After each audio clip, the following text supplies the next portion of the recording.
I'm Keshai Chad, and let's queer up faith. LGBTQ plus Christians leaving churches as anti-gay policies drive faith shift across the U.S.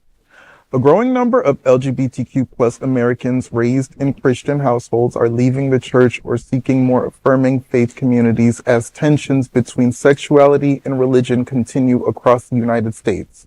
Research from the Williams Institute at UCLA shows nearly 2/3 of LGBTQ plus people raised Christian no longer identify with the faith.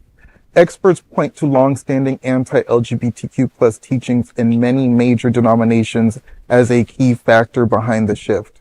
While some churches, including parts of the Methodist, Presbyterian, Episcopal, and Unitarian Universalist traditions, openly welcome queer members, many conservative denominations still oppose same-sex relationships or require celibacy from gay believers. Religious researchers say younger Americans are also reshaping the future of faith in the U.S. According to Pew Research Center data, only 46% of adults ages 18 to 24 identify as Christian, compared to 80% of Americans who are 74 and older. Younger adults are also far more likely to identify as religiously unaffiliated.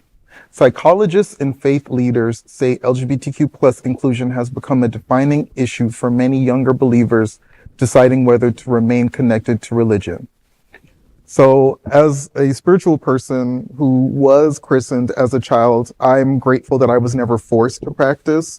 I come from a very progressive, open-minded family, and as a teen, I leaned more into Buddhism and Hinduism. And as I became more politically involved, I really wanted to see a divide between church and state, because I find that around the world, many cultures, many governments often utilize religion as a weapon to commit harm towards the LGBT community.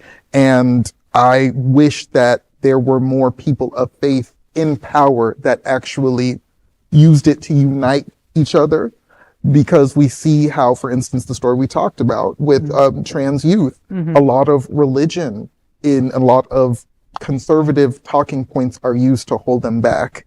And I'm grateful for places like the Sunshine Cathedral. 100%. And there's a lot of places like that here in South Florida, but we can't ignore the harm that religion has done to LGBTQ community, as well as numerous other issues in American history that religion was utilized as a weapon, like you said. Yes. And that's what's happening here, right? Yeah. It seems like it's happening here. You know, you took us to church, literally. Yeah. Right? Like, I learned a lot from your story, you know? And the one thing that popped out was that celibacy for gay believers? Why? Why? I haven't been celibate since the start of this show. Sorry about that, Edward.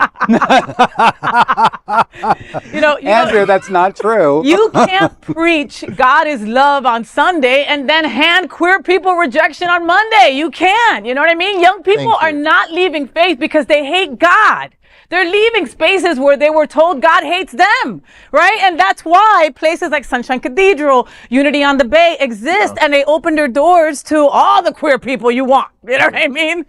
You know, I agree with almost everything you said, but I will take exception to one thing. You wish we had more spiritually minded people in Congress. I disagree. I would like to see 435 congressmen and 100 senators all be atheist. Because right now, no, I mean, this is what it has been for the entire term of our republic. It's constitutionally protected discrimination. 100%. And, you know, I'm not going to sit here. I mean, I'll sit here and praise, and I'm not going to hate on Sunshine and UCC Church. But on balance, and going back even before Christianity, even before the Common Era, religion has always been used as a bludgeon for power, to prop up governments, to start wars. And you look at our current regime. You've got Pete Heggs, where Heggs said, "I'm going to go play war," and he's all like, "We need to be a Christian nation." He's not against religion running countries. He's just against Muslims, against Judaism. He's against anything other than fundamental Christianity ruling governments. And that should be scary to everyone. I want to just look at this data again 1 second, because, 46% of adults aged 18 to 24 identify as Christian compared to 80% of Americans who are 74 and older. So we're seeing a lot of, the older folks that are just kind of dwindling off.